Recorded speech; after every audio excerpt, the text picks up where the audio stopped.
Assalamualaikum warahmatullahi wabarakatuh. Selamat malam semuanya teman-teman. Selamat datang kembali di channel kesayangan kita, Lelaki Sejati. Dan semoga semuanya teman-teman di rumah selalu dalam keadaan sehat walafiat tanpa kekurangan satu apapun. Amin. Amin ya robbal alamin. Di kesempatan kali ini kita akan kembali mengucapkan terima kasih untuk teman-teman yang sudah terus mengikuti kisah-kisah horor kami. Terutama teman-teman yang sudah menulis di kolom komentar ya, atau sekedar saling menyapa maupun untuk memberikan pendapat tentang kisah yang kami bawakan.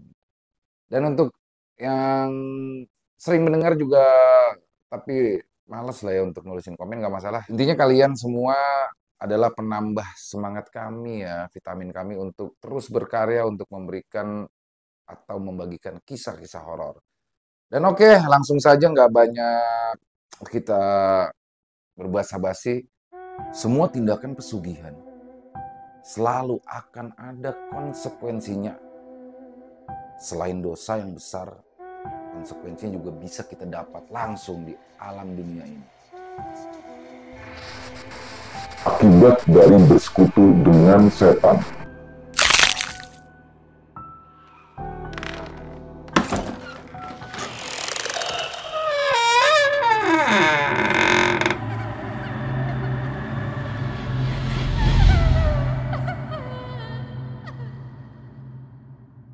Perkenalkan, namaku Reno. Aku adalah seorang pemuda parubaya yang bekerja di sebuah pabrik tekstil yang berada di luar kota. Bekerja di sebuah pabrik yang jauh dari tempat tinggal asalku tentu saja membuat aku harus mengontrak sebuah rumah agar tidak warawiri, mengingat jarak antara rumahku dan tempat aku bekerja memang sangat jauh. Dan demi menghindari biaya sewa rumah yang tinggi, akhirnya aku pun mengajak rekan kerjaku untuk bersama-sama patungan mengontrak sebuah rumah agar biaya sewanya tidak terlalu menguras kantongku.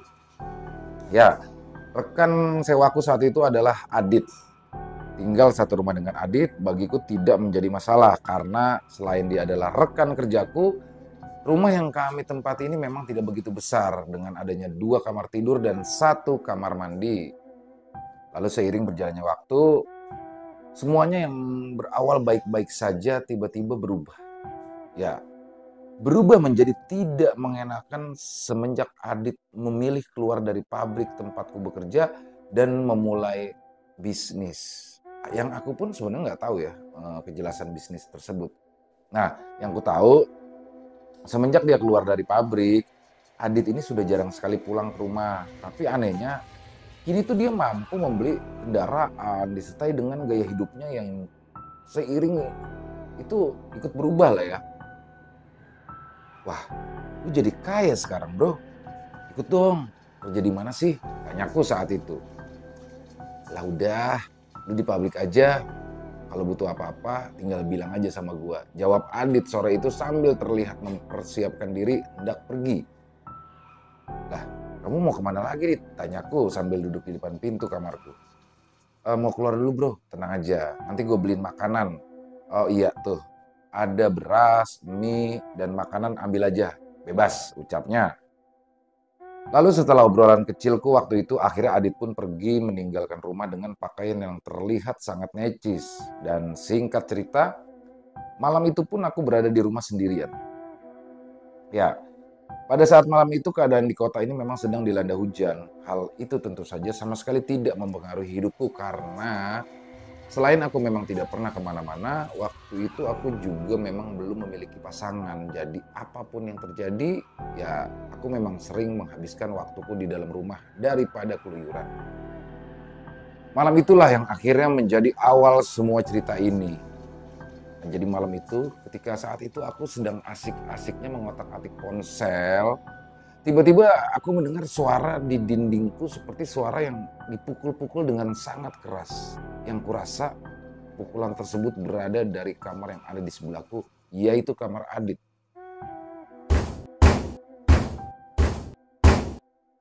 Dan tidak hanya di situ, di sela-selanya aku masih mendengar ada suara dinding dipukuli. Waktu itu juga aku mendengar dengan sangat jelas ada suara senandung lagu Jawa. Yang jika aku dengar lebih dalam lagi, lirik senandung tersebut terdengar dengan seolah-olah seram, menyeramkan. Dan mendengar hal itu, Tentu saja aku pun seketika terkejut bukan main karena aku pun tahu Adit saat itu tidak ada di dalam rumah. Suara apa itu ya? Pikirku dalam hati. Lalu dengan seketika aku pun berdiri dari ranjangku dan coba untuk membuka pintu kamarku. Setelah membuka pintu kamarku, aku pun berjalan pelan ke arah kamar yang tepat berada di sebelahku, ke kamar Adit. Nah, sesampainya di pintu kamar Adit, aku coba menempelkan telingaku tepat di depan pintunya sambil mendengarkan dengan lebih jelas. Apakah memang ada orang di dalam kamarnya? Namun, setelah beberapa saat aku menguping, seperti tidak ada tanda-tanda adanya orang. Seketika aku pun pergi ke kamar. Lalu aku setelah itu ke kamar mandi sambil berpikir jika semua itu seperti hanya halusinasiku saja. Aneh.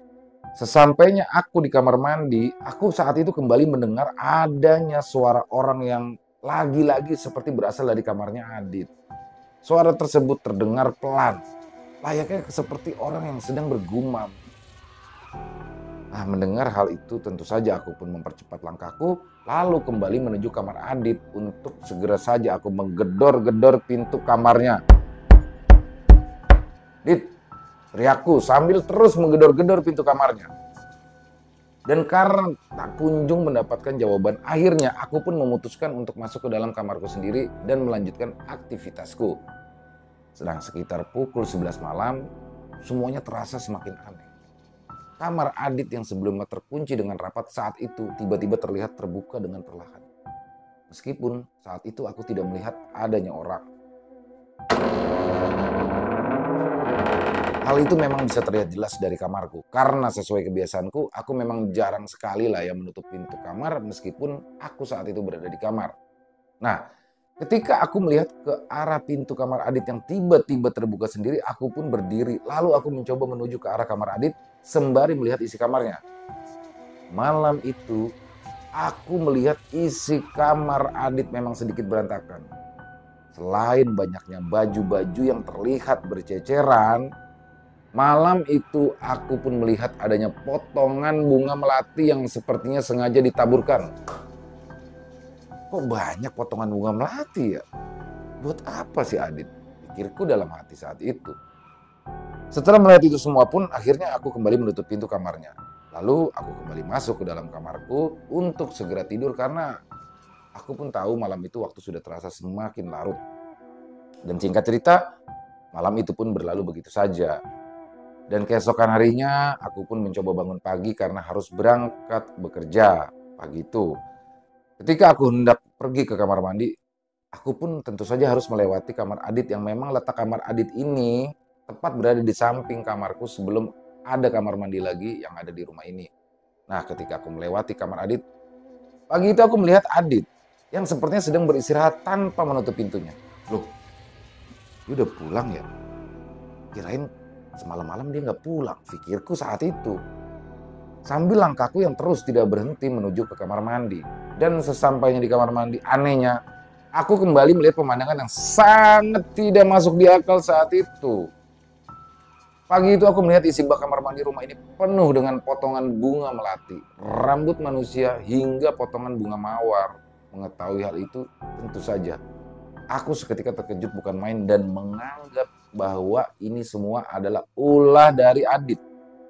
Karena aku pun tahu bahwa penghuni rumah ini hanya aku dan Adit. Jadi jika itu bukan aku berarti ya pasti Adit, pikirku dalam hati sambil kembali keluar untuk menanyakannya langsung kepada Adit.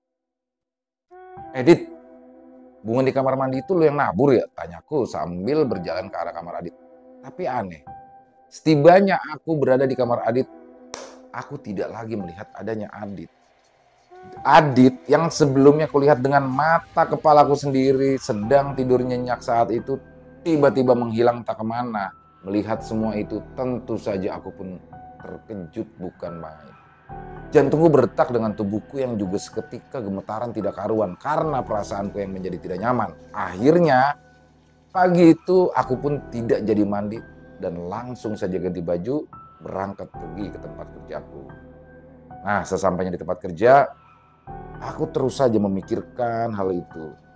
Semua keanehan yang kualami malam itu tentu saja mulai mengganggu hidupku.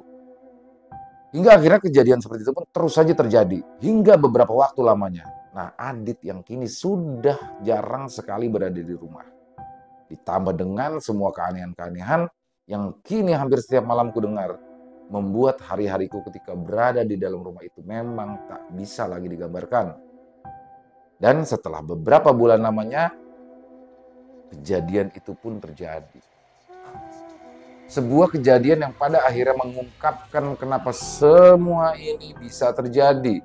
Masih sangat teringat jelas di kepalaku waktu itu Adit sudah hampir 4 minggu tidak pulang ke rumah. Nah, kamar Adit yang biasanya selalu terbuka waktu itu sudah terkunci dengan rapat. Hal itu memanglah sesuai permintaanku karena aku seperti tidak merasa nyaman ya jika pintu kamar selalu dibuka ketika orang yang gak ada. Dan dengan semua itu aku memang dikatakan bisa sedikit lebih tenang meskipun aku berada di dalam rumah sendirian. Tapi sayangnya tidak dengan malam itu. Malam itu waktu masih menunjukkan pukul 8 malam. Aku yang biasanya suka tidurnya di kamar. Malam itu duduk di depan televisi yang ada di ruang tengah. Karena salah satu acara yang memang sudah ku nanti-nanti. Ketika sedang asik menonton televisi, malam itu pun aku mendengar dari arah kamar Adit ada suara seperti suara wanita yang sepertinya sedang menangis terseduh-seduh. Suara tersebut memang terdengar jelas. Selain kamar Adit yang berada tepat di sebelah kamarku, suara tangisan tersebut seolah-olah memang sengaja diperdengarkan kepadaku. Mendengarkan hal ini, tentu saja aku pun seketika terkejut bukan main dan loncat dari kursi ruang tengah sambil berteriak ketakutan. Astagfirullahaladzim, suara apa sih itu? Teriakku saat itu sambil berdiri dari kursiku. Tapi tidak berhenti di situ saja. Ketika aku sudah mulai berdiri dan melihat ke arah pintu kamar Adit, malam itu suara tangisan tersebut terdengar semakin kencang dengan kini diiringi oleh suara pukulan seolah-olah memang ada seseorang yang sedang meminta bantuan.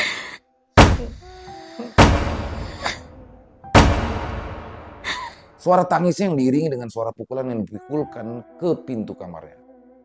Mendengarkan hal itu, tentu saja aku pun seketika menempelkan telingaku ke arah pintu sambil saat itu berteriak memastikan adanya orang di dalam atau tidak. Dit, halo, Dit, teriakku saat itu. Dan anehnya, malam itu aku benar-benar mendengar sautan suara seorang perempuan yang terdengar sangat jelas, meminta pertolongan. Tolong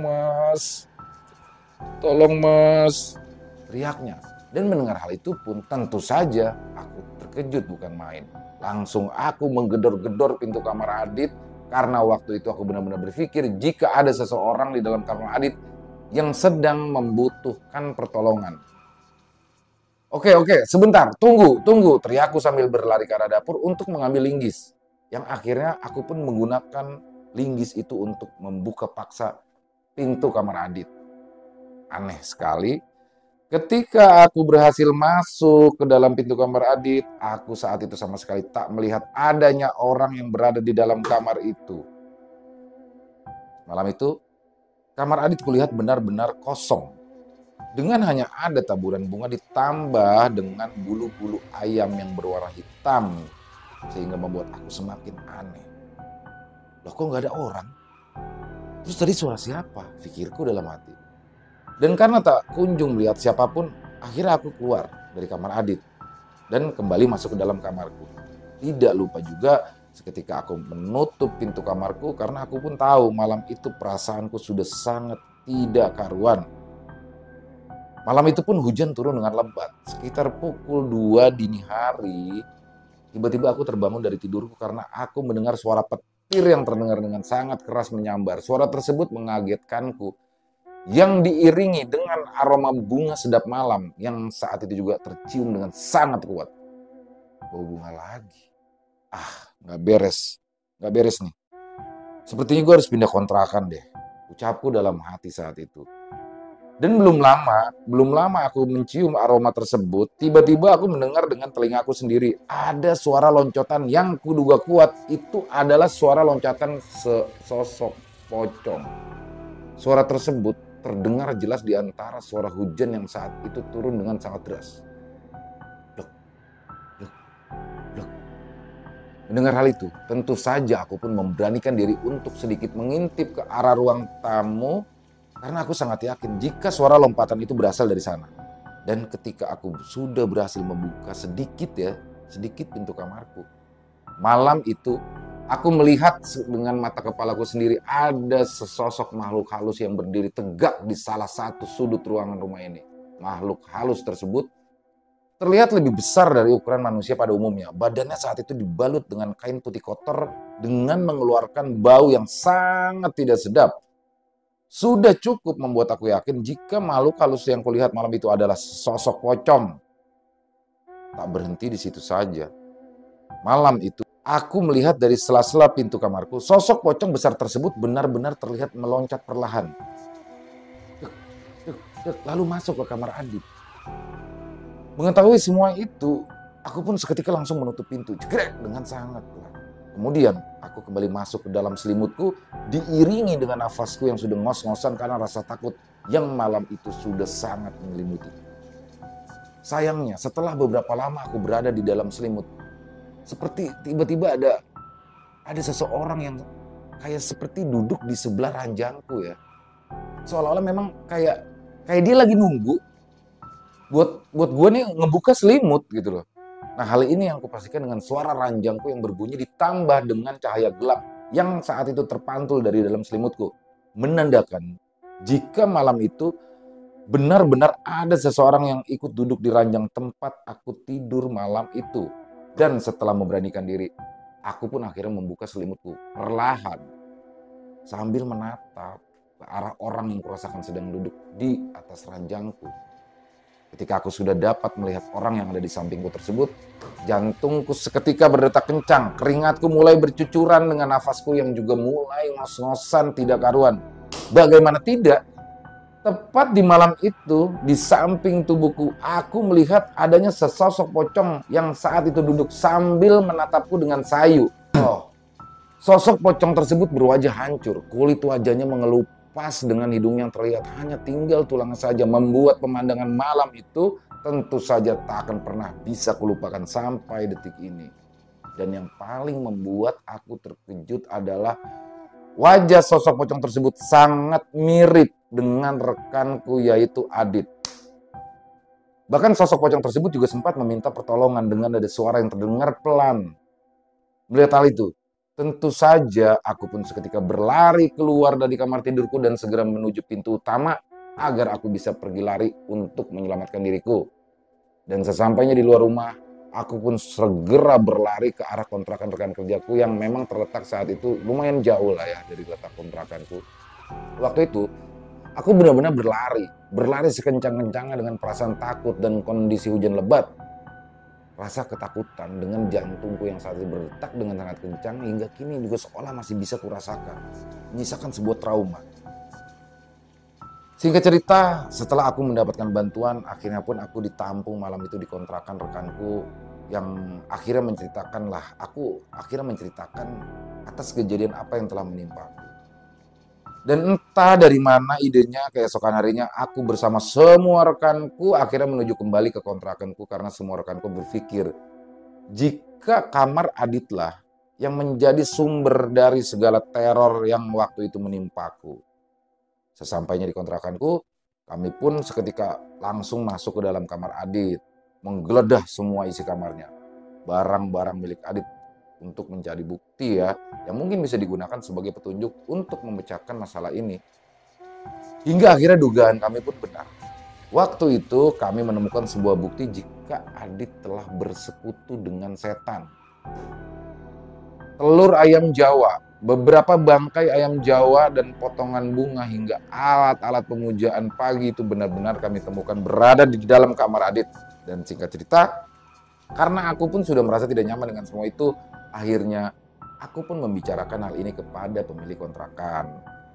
Agar si pemilik kontrakan tersebut mau menegur Adit atas segala kelakuan anehnya. Dan setelah beberapa hari berikutnya, akhirnya aku pun bersama bapak pemilik kontrakan diajak untuk berkunjung ke rumah Adit untuk membicarakan semua masalah yang ada.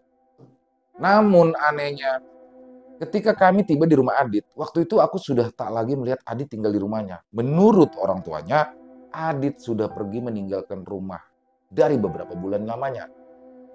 Nah, karena bapak pemilik rumah kontrakan itu sudah tidak mau lagi jika Adit tetap tinggal di rumah kontrakan itu, akhirnya bapak pemilik kontrakan tersebut meminta kepada orang tua Adit agar mereka mau mengambil semua barang-barang milik Adit yang saat itu masih tertinggal di sana. Dan singkat cerita, setelah semuanya selesai, akhirnya kini Adit pun sudah tidak lagi tinggal bersamaku, dan entah di mana dia sekarang. Kami sudah kehilangan kontak, bahkan hingga 5 tahun lebih lamanya. Aku masih sama sekali tidak mengetahui di mana keberadaannya. Dan tepat beberapa bulan setelah virus corona melanda Indonesia, waktu itu pun aku mendengar jika Adit katanya telah kembali pulang ke rumahnya. Kabar tersebut aku dengar sebenarnya dari salah satu rekan kerjaku yang saat itu kebetulan masih satu desa lah ya dengan rumah keluarganya Adit. Mendengar hal itu, tentu saja aku pun menyempatkan waktu untuk berkunjung ke rumah Adit untuk hanya sekedar ya ingin melihat bagaimana keadaannya. Tapi sayang sekali ketika aku tiba di rumah Adit, waktu itu aku melihat Adit dalam keadaan yang sangat memprihatinkan. Waktu itu Adit kulihat dalam keadaan sakit yang sangat luar biasa aneh. Tubuhnya kurus kering dengan kaki dan tangannya yang sepertinya sudah tidak bisa lagi digunakan sebagaimana mestinya. Dan mengetahui hal itu, aku pun ikut bersedih. Dan mencoba untuk terus menghiburnya meskipun waktu itu dia terlihat menangis ketika aku datang mengunjunginya. Nah, setelah aku mengobrol dengan orang tuanya, akhirnya orang tua Adit pun menceritakan jika Adit waktu itu memang melakukan perjanjian dengan setan untuk mendapatkan kekayaan. Nah, hingga akhirnya Tuhan pun memberikan hukuman sebuah penyakit yang biasa kita sebut dengan penyakit ayan. Nah, kini aku pun masih sesekali berkunjung ke rumah Adit walau hanya untuk sekedar menghiburnya saja, karena aku pun tahu ya, sampai dengan cerita ini kami ceritakan, keadaan Adit semakin lama memang semakin mengkhawatirkan saja. Tapi terlepas dari semua itu, semoga dengan adanya pengalaman seperti ini dapat menjadi pelajaran agar kita semua bisa lebih berhati-hati dalam menjalani hidup. Terima kasih teman-teman.